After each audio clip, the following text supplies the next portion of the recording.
Salut, donc bienvenue dans cet épisode numéro 4, donc sur la série de création d'un Pokédex en PHP objet. Donc pour rappel, on avait vu comment créer un routeur, et on avait créé aussi un contrôleur, donc le app contrôleur ci-dessous.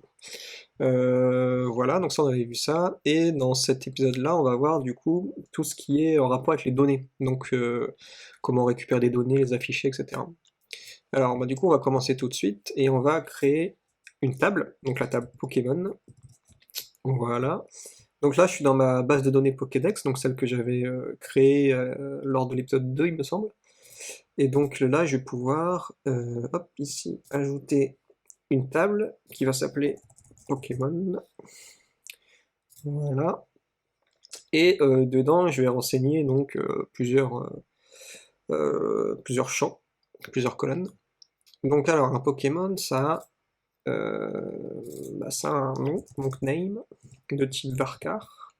Je vais mettre 255 en longueur, et je vais ne pas autoriser le nul. C'est-à-dire qu'il y aura toujours une valeur, quoi qu'il arrive. Euh, un Pokémon, ça a aussi un nombre, donc je vais mettre number. Alors je vais mettre en varchar, parce qu'en fait, je vais stocker 0,01 par exemple, ou 0,25. Alors que si on met du coup en integer, il va enlever les zéros avant le chiffre. Donc ça, je veux pas avoir 3, je veux avoir 0,03. Donc pareil, je n'autorise pas le nul. Ensuite, il y a ces types. Donc là, je vais mettre type avec un S. Je vais mettre en varchar aussi. Et en fait, dedans, on va stocker un tableau JSON en fait. Voilà. Donc pareil, j'autorise pas le nul. Et il y aura du coup l'image du Pokémon. Donc ça, je vais mettre en varchar aussi. Qui sera, pour plus de simplicité, un lien vers une image. Je vais autoriser le nul par contre pour celui-là. Et puis l'attribut is captured. Ça sera un booléen. Donc un booléen en SQL, c'est tiny int, donc un petit integer de longueur 1, parce que c'est soit 0 soit 1. Il n'y a pas besoin de plus. Et il ne peut pas être nul. Et par défaut, pardon, il sera à 0. Donc false. Il y aura aussi sin at, qui sera du coup un date time, donc la date à laquelle on a vu le Pokémon, etc. Voilà, et donc ça ne peut pas être nul. Et en default, cette fois-ci, donc c'est current, hop, current timestamp pour qu'il prenne en fait la date actuelle, la date et l'heure actuelle. Voilà, donc là j'ai ma table avec les champs qui m'intéressent. Donc bon, je l'ai pas créé parce qu'il était par défaut, mais il y a aussi un ID bien sûr, non signé en clé primaire et auto-incrémente, c'est-à-dire que il s'incrémente tout seul en raison des ajouts dans la table. Voilà. Alors, voilà pour la table. Donc maintenant qu'on a ça, et ben on va vouloir interagir avec en fait dans notre code. Donc récupérer ces données, créer des données dedans, modifier, supprimer, etc. Donc pour ça en fait, je vais créer un Pokémon Manager. Donc je vais faire un dossier DAO. Donc pourquoi DAO? Parce que ça veut dire Data Access Object. Donc c'est tout ce qui va être en rapport avec les données. Voilà, donc dedans je vais créer un Pokémon Manager, parce que je veux gérer mes Pokémon, voilà, et toujours le même principe, namespace app, donc là c'est DAO, et puis on va mettre la classe, voilà. Donc dedans je veux quoi en fait? Bah, je veux déjà me connecter à la base de données, ça serait quand même plutôt sympa. Donc je vais créer un attribut qui s'appelle database, on va dire. Donc ça sera un attribut de type PDO. Donc voilà, database. PDO, ça veut dire PHP Data Object, et c'est ce qui va permettre du coup de faire la connexion entre PHP notre base de données. Voilà, donc là on a un objet de type PDO, c'est database, et dans le constructeur, je vais lui dire que this database égale new PDO. Donc forcément dans PDO, dans l'instanciation de PDO, il faut lui passer des arguments pour lui spécifier des choses. Donc là, vous voyez qu'il dit que le paramètre requis DSN est manquant. Donc DSN c'est pour Data Source Name. C'est une convention de source name. Donc ça s'écrit comme ça, MySQL, parce que là du coup on est en MySQL. Host égale, nous c'est localhost. Et après on peut rajouter dbName pour spécifier notre nom de base de données. Donc nous c'est Pokédex. Et on peut aussi mettre le chartset qui nous serait égal à UTF-8MB4. Voilà. Pour les accents, etc. Sur 4 octets. Alors, vous voyez aussi que ici, on passe le DSN, on peut passer aussi un username et un password, et des options. Donc là, en deuxième paramètre, je vais mettre mon username, troisième paramètre, je vais mettre mon password, et quatrième paramètre, je vais mettre un tableau d'options. Donc, c'est des choses qui ne s'apprennent pas, voilà, il faut les retenir. Mais c'est, je vais mettre PDO, attr, error mode, pour dire que pour lui dire comment gérer les erreurs. Donc là, je vais mettre PDO error mode exception, parce que je veux que dès qu'il y a une erreur, il jette une exception. Et je vais mettre une deuxième option qui sera PDO attr default fetch mode, donc c'est comment je veux qu'il récupère les objets, enfin les données. Donc là justement je veux qu'il les mette en objet, donc je vais mettre PDO fetch object. Voilà, donc par défaut ça sera en objet. Donc voilà, donc là j'ai ma connexion à ma base de données, donc dès que je vais instancier un objet de la classe Pokémon Manager, il va créer une connexion à la base, qui va mettre dans cet attribut-là. Voilà, et ensuite, on va pouvoir faire notre première requête. Donc je vais faire une méthode publique qui va s'appeler findAll pour récupérer tous les Pokémon. C'est du SQL, donc voilà, et la requête ça va être select étoile, parce que je veux tous les champs from notre table Pokémon. Voilà. Je vais faire un this database, parce que j'appelle ma connexion, et je vais mettre query de SQL. Voilà. Et ça, il faut le stocker dans quelque chose, donc je vais mettre ça dans l'objet result. Et pour plus de simplicité, je vais directement mettre ça là-dedans, voilà. Et puis, ce résultat-là, je veux voir ce qu'il fait, donc je vais faire un var dump de result, et je vais faire un die après. Comme ça, il va m'afficher, et après, il va arrêter l'exécution de PHP, et j'aurai directement le message affiché sans rien d'autre. Voilà, donc bien sûr, dans la pp controller, je vais dans l'index appeler ma nouvelle classe, comme ça, new Pokémon Manager, findAll. Voilà. Et du coup, ça va appeler donc la méthode findAll, et la méthode findAll dedans, ça fait une requête, et ça dump le résultat. Dans mon var dump, il me montre que j'ai un objet de type PDO statement, et il me montre du coup l'attribut queryString qui est public, c'est la requête en fait, la requête SQL. Donc là, ça, je vais aller sur Google, je vais mettre PDO statement, et je vais voir ce que ça en ressort. Donc voilà, donc j'ai accès aux méthodes de la classe, et là je vois que j'ai quelque chose qui peut m'intéresser, c'est le fetchAll, ici. Donc je vais retourner dans mon code, et je vais faire un dump de result fetchAll. Et là, j'ai un tableau vide.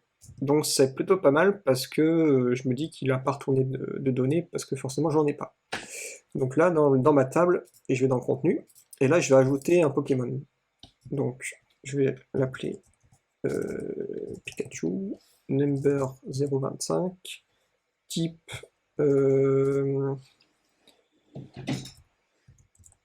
électrique.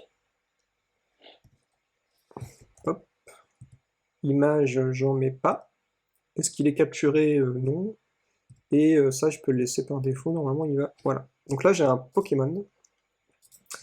Donc si je rafraîchis, voilà, j'ai bien mon objet, qui est du coup un objet parce qu'on a fait, vous vous rappelez, le fetch object dans l'option de connexion à la base de données.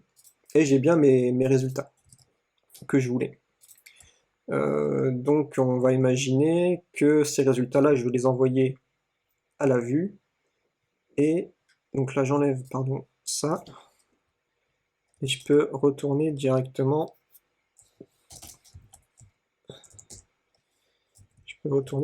Ça. Voilà. Et donc là, à ma vue, je vais mettre ça dans une nouvelle variable, par exemple, Pokémon, find all, voilà. Et ça, je vais faire un fetch all dessus. Et là, du coup, je vais pouvoir, en paramètre de ma vue, lui dire que j'ai une nouvelle variable qui s'appelle Pokémon et qui est égale à Pokémon. Donc là, dans ma vue index.html.twig, qui se trouve ici, je vais pouvoir boucler sur les Pokémon, parce que c'est un tableau. Donc là, si je fais un for, par exemple, de Pokémon in Pokémon, donc ça, c'est le Pokémon avec un S, c'est la variable que j'envoie à ma vue, et ben là, je vais pouvoir marquer, par exemple, Pokémon.name, et là, si je rafraîchis, je suis bien sur l'index, voilà, j'ai bien le nom du Pokémon que j'ai récupéré. Voilà. Donc on va améliorer un peu le manager, parce que là, c'est pas très propre en soi. C'est-à-dire que là, vous vous rendez vite compte que quand on a besoin, quand on aura plusieurs managers, on va pas à chaque fois répéter ce code-là, etc. Un peu le même principe que pour le contrôleur, on va faire une classe abstraite qui va s'appeler DAO, donc dao.php, voilà. Hop, namespace app DAO, et là, nom de la classe, hop, je mets directement en abstract, et dedans, je vais copier en fait le code que j'avais mis là. Voilà. Voilà. Et là, il ne faut pas oublier de faire un extend de DAO. Voilà. Donc là, il me dit qu'il n'a pas accès à la database parce que forcément, c'est un attribut privé. Donc là, je vais simplement le mettre en protected pour que les classes filles aient accès. Voilà. Alors là, on est plutôt pas mal. Jusque là, vous voyez qu'on a quand même des données importantes qui sont en dur dans le code, et c'est pas vraiment ce qu'on veut. Parce qu'en fait, quand je vais pusher ça sur le Git, je veux pas que les gens aient accès à mon mot de passe, enfin mon login et mon mot de passe, etc., même si c'est en local. Quand vous allez mettre du code pour votre serveur, vous allez mettre vos credentials de vos serveurs, etc. Donc c'est pas terrible. Donc ça, pour éviter ça, on va utiliser .env. Voilà, donc celui de Symfony, qui va permettre en fait de faire un fichier, donc c'est un composant de Symfony qui va permettre de lire un fichier .env, donc .env, et de récupérer les variables d'environnement, etc. Donc, je vais l'installer, donc on voit ici qu'il faut faire composer require symfony.env, c'est ce que je vais faire. Et après, qu'est-ce qu'il nous dit? Voilà, donc on instancie un nouvel objet .env, et on va loader le fichier qui va bien. Donc ça, je vais copier-coller ce code que je vais ajouter dans l'index.php, donc notre contrôleur frontal, voilà, ici. Et bon là, il faut que je use .env, voilà, et je remplace par un import, et du coup il va loader le point .env. Donc là le point .env on va le créer, hein, parce qu'il n'existe pas. Hop, point .env,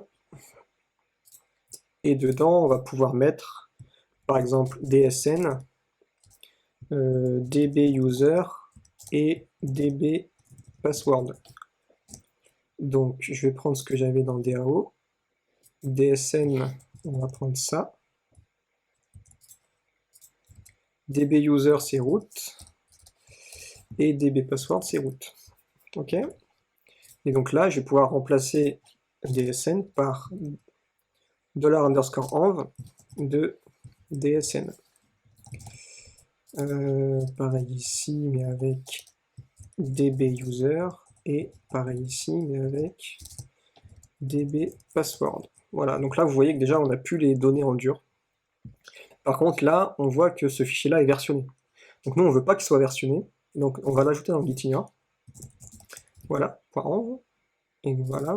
Et pour ne pas avoir à... Enfin, il faut qu'il y ait un modèle en fait, parce que quand vous allez pusher votre code sur Git, si les gens vont cloner votre projet et qu'ils n'ont pas le modèle du .env, ils ne pourront pas mettre leur information facilement. Donc là, en fait, on va copier ça. On va faire un nouveau fichier qui s'appelle .env.dist, pour distant. Hop.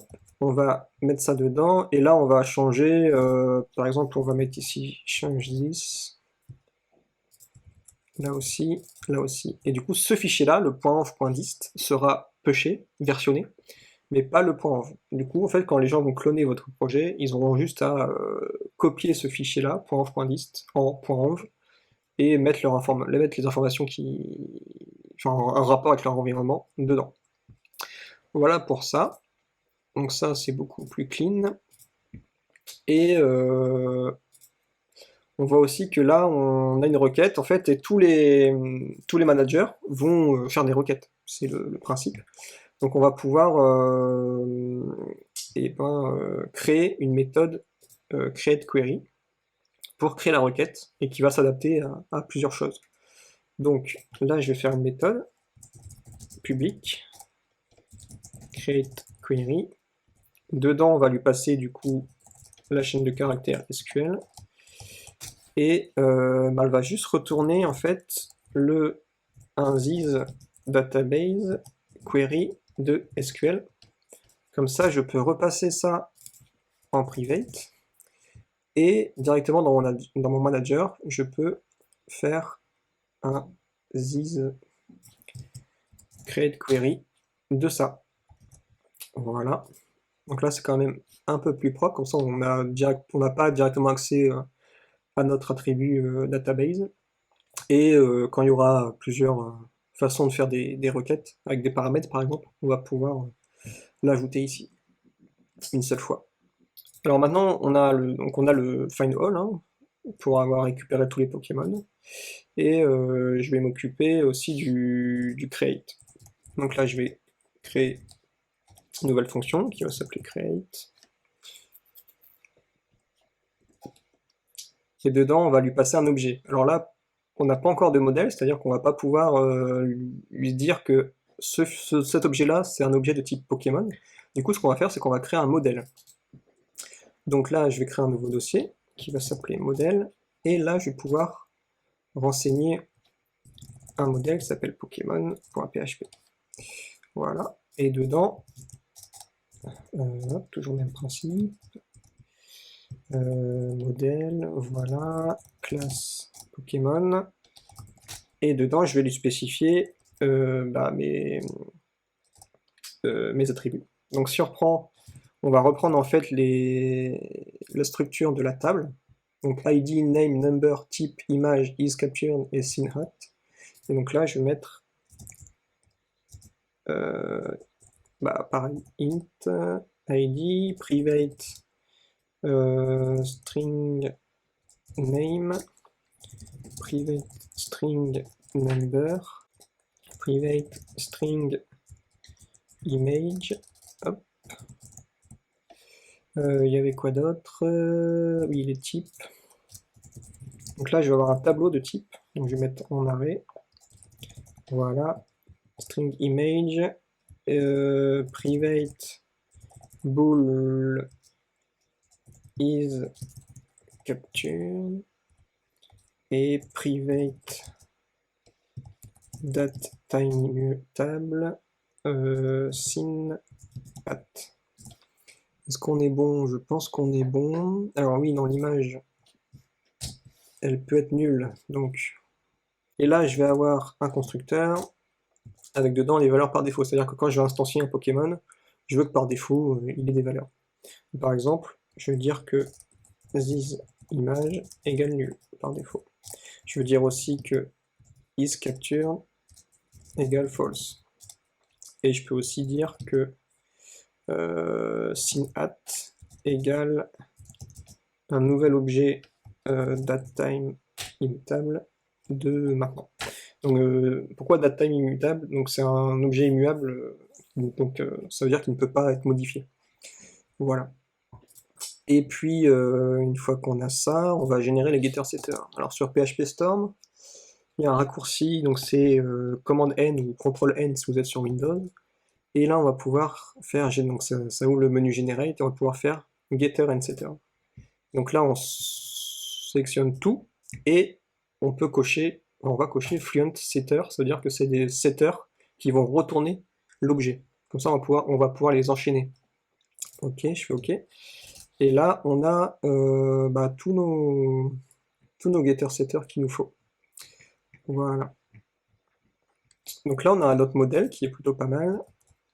Et du coup, on va pouvoir dire que là, quand on appelle la méthode create du Pokémon Manager, on lui passe un objet de type Pokémon. Voilà. Et du coup, dans cette configuration-là, on va avoir une requête SQL qui va être égale en fait à un insert, donc insert into. Donc on insère dans la table Pokémon, dans pour name, number, type, image, is captured et sin at. Et on insère du coup les values. Il y a combien de paramètres? 1, 2, 3, 4, 5, 6. Donc, hop. Voilà. Donc là, on va appeler exist create query avec notre requête SQL. Et là, on a un problème, c'est qu'on va devoir lui donner des paramètres. Donc, enfin tous les attributs en fait. Et là, on peut pas parce que dans notre create query, on n'a pas encore géré le cas où il y a des paramètres. Donc là, on va juste aller dans la méthode create query pour ajouter la possibilité d'avoir des paramètres. Alors là, on va ajouter un argument params qu'on va dire qui peut être vide. En fait, quand il y aura des params, ça ne sera pas une méthode de type query qu'on va appeler, ça sera une méthode prépare. Du coup, il faut qu'on vérifie si on n'a pas, rien en params, et si c'est le cas, on return ça.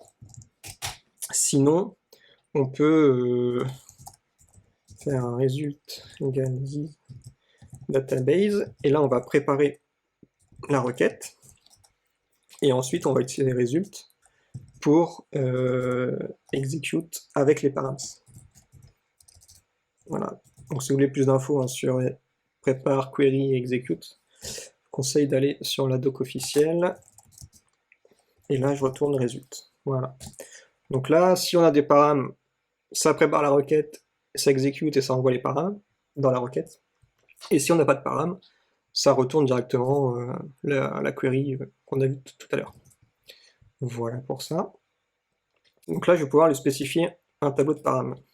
Mettre un tableau de param, voilà. Et donc là, je vais pouvoir lui dire que le premier param, du coup, c'est Pokémon getName. Ensuite, c'est Pokémon getNumber.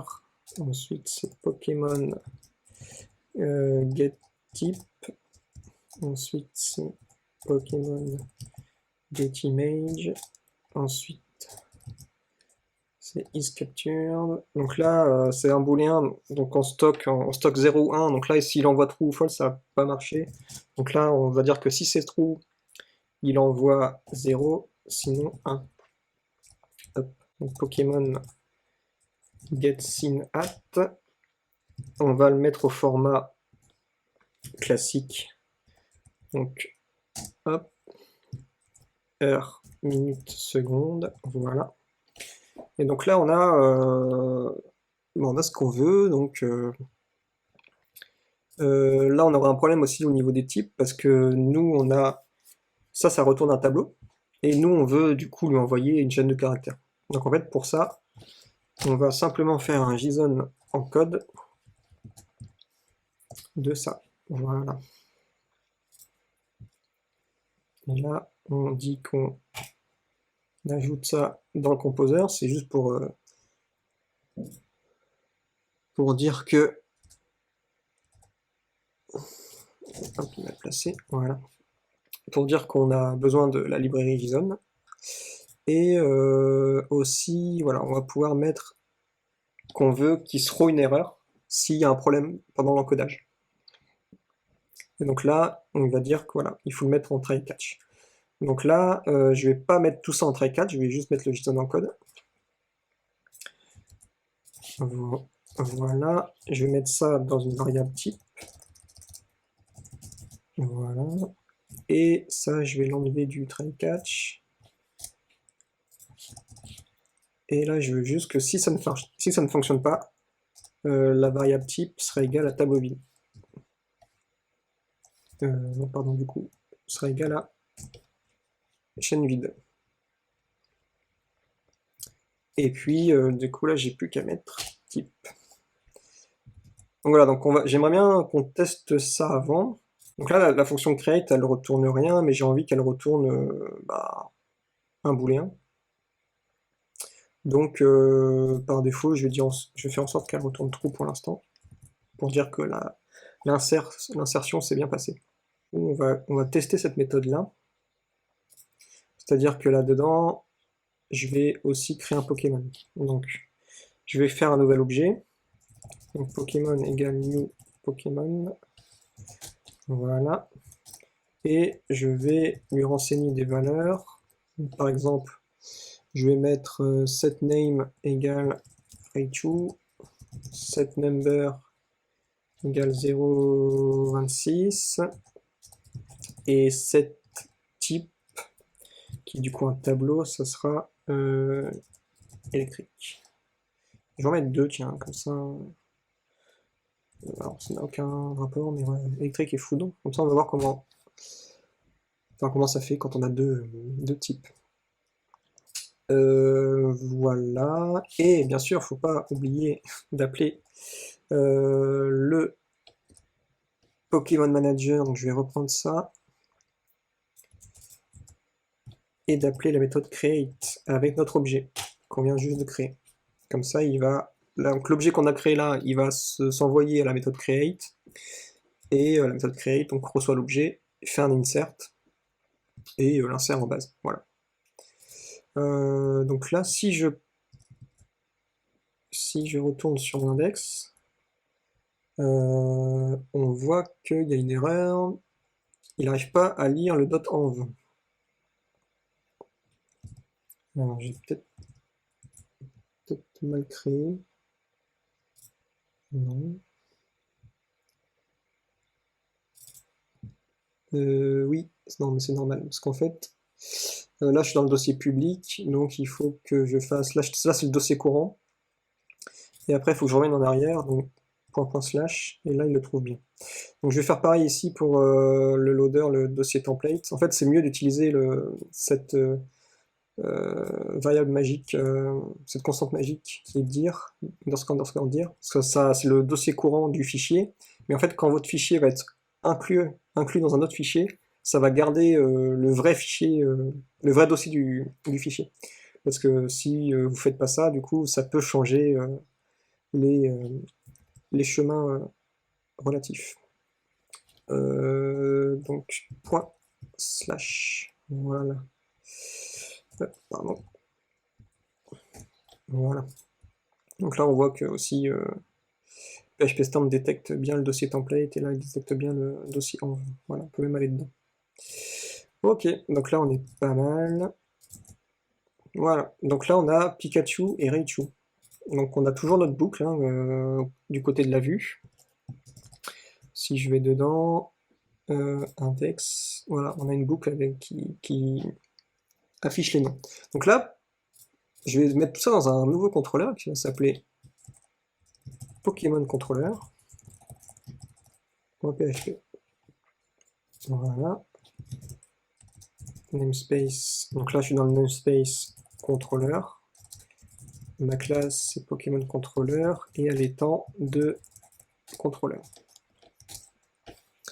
Voilà. Et là, en fait, je vais lui passer mon manager en attribut. Parce que faire comme j'avais fait ici dans la pp controller, c'est pas une solution fiable. Du coup, je vais dans mon contrôleur faire un attribut qui va s'appeler, enfin qui va être de type Pokémon Manager, qui va s'appeler Pokémon Manager, hein, pour pas s'embêter. Et dans le constructeur, je vais tout simplement faire un this Pokémon Manager égale new Pokémon Manager. Voilà. Et là, je vais avoir une méthode index par exemple. Je fais n'importe quoi.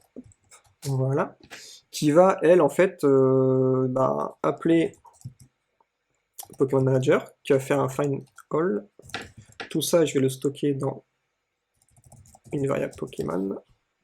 Et ça, je vais faire un this render de, cette fois-ci, Pokémon slash index.html.twig. Et je vais lui passer en paramètre mon tableau Pokémon. Voilà. Donc cette vue-là n'existe pas, hein, donc je vais la créer. Dans template, je vais ajouter un nouveau dossier Pokémon. Dedans, je lui crée un fichier index.html.twig. D'ailleurs, je vais en profiter aussi pour faire un dossier app. Donc pour les vues de l'app controller. Hop, non, je ne vais pas créer de fichier, je vais juste glisser cela. Voilà.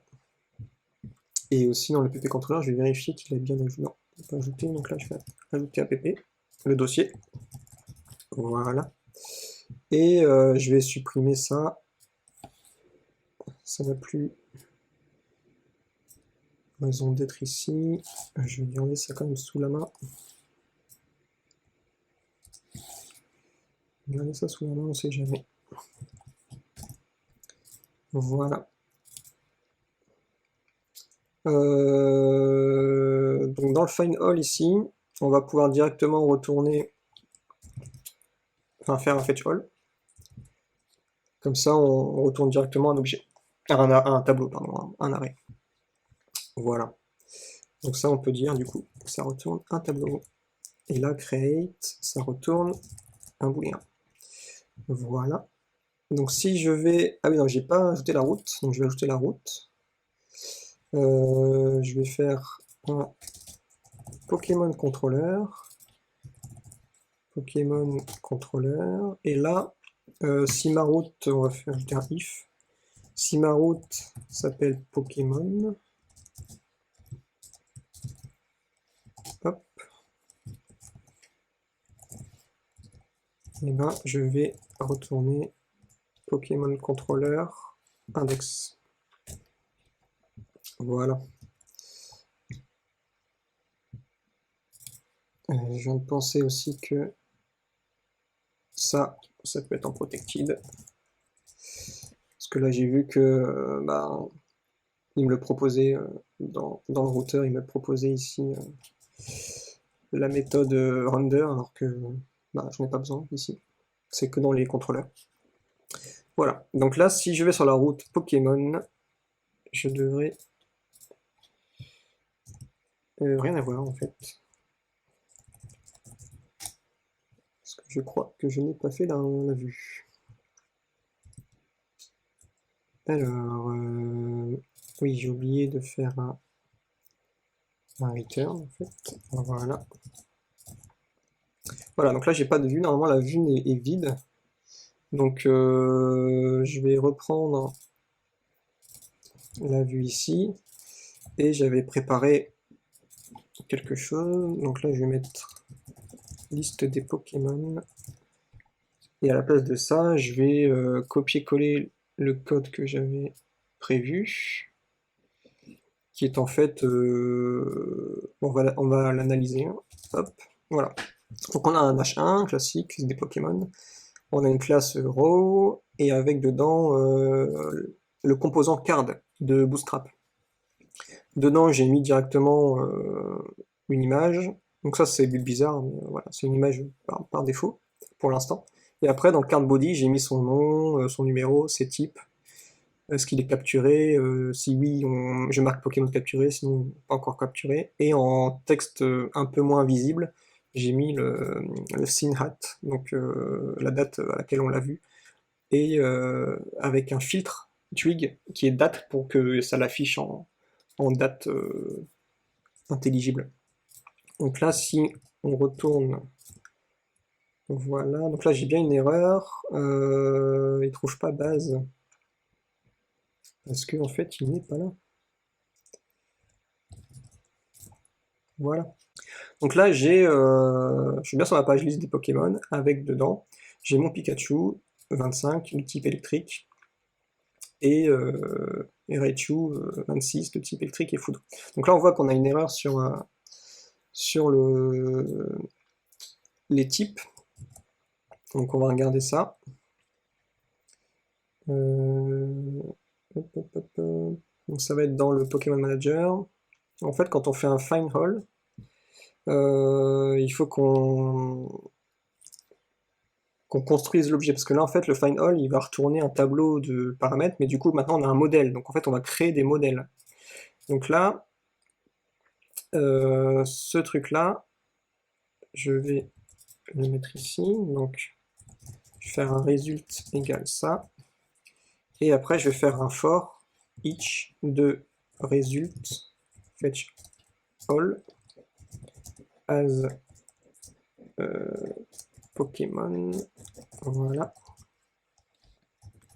Et dedans, je vais créer mes objets. Donc là, je vais tout stocker dans un tableau qui va s'appeler Pokémon. Et au lieu de retourner ça, je vais directement retourner mon tableau. Voilà. Hop. Et donc là, je vais ajouter en fait dans le tableau Pokémon, comme ça, un nouvel objet. New Pokémon. Et dedans, je vais mettre comme ça. Voilà. Et dedans, je vais lui setter name, qui va être égal du coup à Pokémon name. Il y aura aussi d'autres choses, donc set type, set number. Donc là, je fais pas appel au get parce qu'en fait, c'est l'objet que nous retourne notre requête, notre query. Donc j'ai pas de getter en fait, c'est pas un modèle ni rien, c'est directement les attributs en dur comme ça. Donc voilà. Donc name, type, number, et après on a accès à quoi déjà? Image, voilà. Après on a accès à is captured. Donc là pareil, ça va être comme ça, parce que c'est le nom de la colonne dans SQL. Et là ça va être un set sin at qui va être égal à sin at. Voilà. Ça je peux enlever. Donc on va ajouter l'URL en fait, le lien dans la navbar. Donc on va aller dans base, et là on va décommenter ça, qui était un exemple de lien que j'avais gardé sous la main. Voilà. Et du coup là on va marquer Pokémon.